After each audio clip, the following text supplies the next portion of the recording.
થોડી ભૂખ લાગી છે, શાક રોટલી ખાવી છે. શાક રોટલી ખાવી હોય ને તો રોટલી બનાવતા આવડે છે, પણ આપણને લોટ બાંધતા આવડતો નથી ને તારી માં ગઈ છે બહાર, બરોબર? તો તને લોટ બાંધતા આવડતો હોય તો કે હું બનાવી નાખું.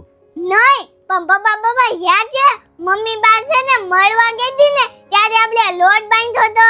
હા યાદ આવ્યું. કિલિયર લાઈન નું આટા મેકર. કેવું?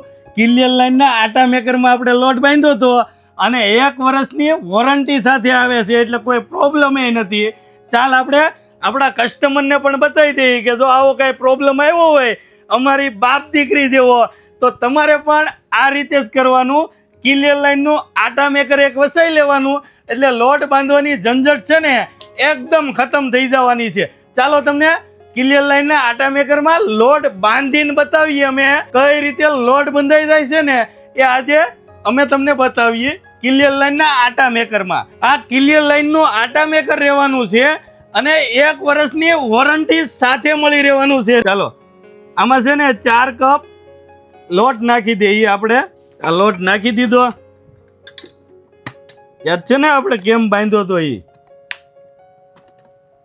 ઢક્કણ ખોલીને આમાં 5 મિનિટ 10 મિનિટ 15 મિનિટ તમારે જે રીતે રાખવું હોય એ રીતે સેટિંગ આવવાના છે. તો આપણે 5 મિનિટ ઉપર મૂકી દઈએ. હવે થોડું તેલ નાખી દઈએ અને 2 કપ પાણી નાખી દઈએ. ચાલ રીવા, લોટ થઈ ગયો છે બંધાઈને તૈયાર, એટલે આપણો પ્રોબ્લેમ સોલ્વ. ચાલ આપણા કસ્ટમરને પણ બતાવી દઈએ કે આ કિલિયર લાઈનના મશીનમાં લોટ બાંધવાનું રિઝલ્ટ કેવું છે.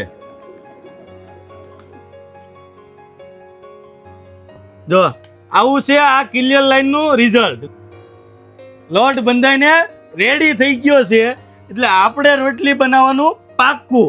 કેમ કે આપણને એક જ પ્રોબ્લેમ હતો લોટ બાંધવાનો, એ પ્રોબ્લેમ આ કિલિયર લાઈનના મશીને સોલ્વ કરી નાખ્યો છે. કિલિયર લાઈનનું મશીન જો કોઈને લેવું હોય તો ક્યાં આવવાનું? રાધેશ્યામ સ્ટીલ એન્ડ ક્રોકરીમાં ઓલ ઇન્ડિયા ડિલિવરી મળી રહેવાની છે. નીચે આપેલા નંબર ઉપર કોન્ટેક્ટ કરો અને આવી જ નવી અપડેટ માટે અમારા પેજને ફોલો કરો. Thank you.